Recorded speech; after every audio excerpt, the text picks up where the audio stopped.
আসসালামু আলাইকুম ওয়া রাহমাতুল্লাহি ওয়া বারাকাতুহু।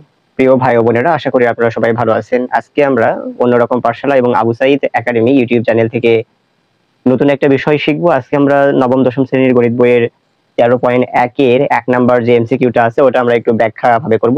আমরা শর্টকাটটা শিখবো ঠিক আছে, কিন্তু আমরা বিস্তারিত শেখার চেষ্টা করব। যারা নবম দশম শ্রেণীর যারা একাডেমিকে পড়াশোনা করছেন যেসব শিক্ষার্থী ভাই ও বোনেরা, তারা অবশ্যই উপকৃত হবেন এবং যারা জব প্রিপারেশন যারা নিচ্ছেন তাদের জন্য এটা খুবই গুরুত্বপূর্ণ হবে।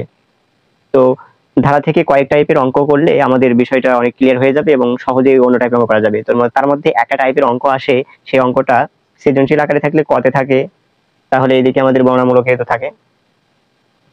তো কয়েকটা টাইপ অঙ্ক করলে আমাদের সেগুলো শেখা হয়ে যাবে। তো এখন আমরা যে বিষয়টা দেখি সেটা হচ্ছে এখানে লেখা আছে 13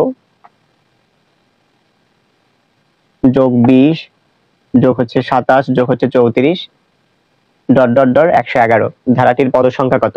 তাহলে এখানে দুই ধরনের প্রশ্ন আসে, একই আনসার হয়, সেটা হচ্ছে যে পদ সংখ্যা কত এবং কোন পদ হচ্ছে 111। তাহলে এই দুইটা টাইপেরই বলা হয় যে পদ সংখ্যা নির্ণয় করতে। পদ সংখ্যার দুইটা ভাবে করব আমরা, একটা পদ সংখ্যার এই সূত্র ব্যবহার করে করব, আর একটা হচ্ছে n তম পদ বা n তম পদ ব্যবহার করে আমরা n তম পদের সূত্র ব্যবহার করে ওটা করব। এখন দেখি পদ সংখ্যা। পদ সংখ্যা বলতে শেষ পদ, শেষ পদ বলতে এখানে লেখা আছে শেষ 111, ওটাই তো শেষ পদ। আর প্রথম পদ এখানে হচ্ছে 13। তাহলে অন্তর, অন্তর মানে হচ্ছে পার্থক্য, সমান অন্তর যার, এটাই তো সমান্তর ধারা বা সমান্তর ধারা। তো এখন পরবর্তী পদ থেকে পূর্ববর্তী পদের পার্থক্যটা হচ্ছে অন্তর, পার্থক্য 7। তাহলে 20 থেকে 13 বাদ দিলে 7, 27 থেকে 20 বাদ দিলে 7, 34 থেকে 27 বাদ দিলে 7, প্রত্যেকবার পার্থক্য বা অন্তর সমান। তাহলে এটা আর যোগ হচ্ছে 1। তাহলে মান বসিয়ে দিই এখন, শেষ পদ, প্রথম পদ, তারপর হচ্ছে যে অন্তর, যোগ হচ্ছে 1। তাহলে 111 থেকে 13 বাদ দিলে 98, ভাগ হচ্ছে 7 যোগ 1, 7 দিয়ে এটাকে ভাগ করলে 14, যোগ হচ্ছে 1, 15। তাহলে এইটা 15তম। তাহলে এই 111টা হচ্ছে এই ধারার 15তম পদ, 15তম পদ। এখন বিষয়টা হচ্ছে আমরা n তম পদ দিয়ে আমরা এই সূত্র ব্যবহার করে আমরা অঙ্কটা করে ফেলতে পারি। এটা একটু বড় হবে, তো তারপরে খুবই ইজি। তো দেখি আমরা এই মনে করি n তম পদ হচ্ছে 111, n তম পদ হচ্ছে 111, এখানে a plus n minus 1 into d এই সূত্র ব্যবহার করে। তাহলে এখন এটা কি, nটা কি, dটা কি, এটা একটু জেনে নিই প্রথমে, না হলে একটু প্যাচে লেগে যাবে। তো এটা হচ্ছে প্রথম পদ, যে সমান্তর ধারা থাকবে ওটার প্রথম পদ কোনটা, এই nটা আমরা বের করতেছি, পদ সংখ্যাটাই বের করতেছি আমরা, n তম পদ বের করতেছি।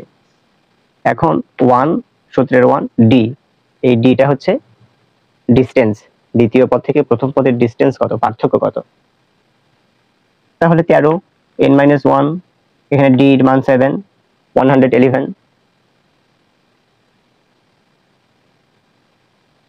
বা 13 এই 7 এই দুটার সাথে গুণ অবস্থায় আছে, এই 7 এই দুটার সাথে গুণ অবস্থায় আছে। তাহলে 7 দিয়ে n কে গুণ করলে 7n মাইনাস 7 থেকে 7 ইকুয়াল 111।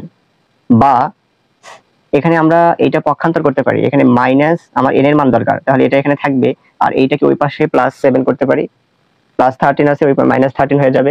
তো যাই হোক, আমরা এখানে প্লাস আর এটা মাইনাস, তাহলে এখানে বাদ দিলাম আমরা, তাহলে 7n লিখলাম।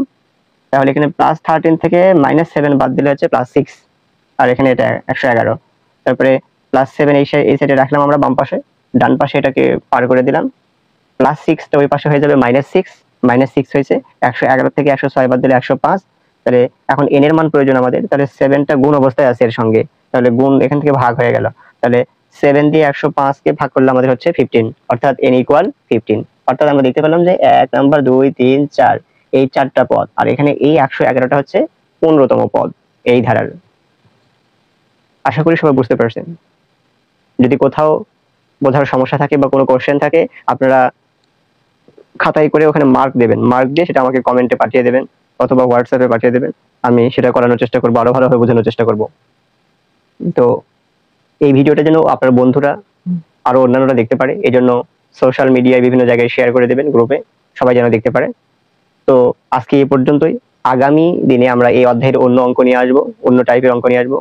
তো এই পর্যন্ত সবাইকে সাথে থাকার জন্য অসংখ্য ধন্যবাদ। আগামী ক্লাসের আমন্ত্রণ জানিয়ে আজকের ক্লাস এখানে শেষ করছি। সবাই ভালো থাকবেন, সুস্থ থাকবেন। আসসালামু আলাইকুম ওয়া রাহমাতুল্লাহি ওয়া বারাকাতুহু।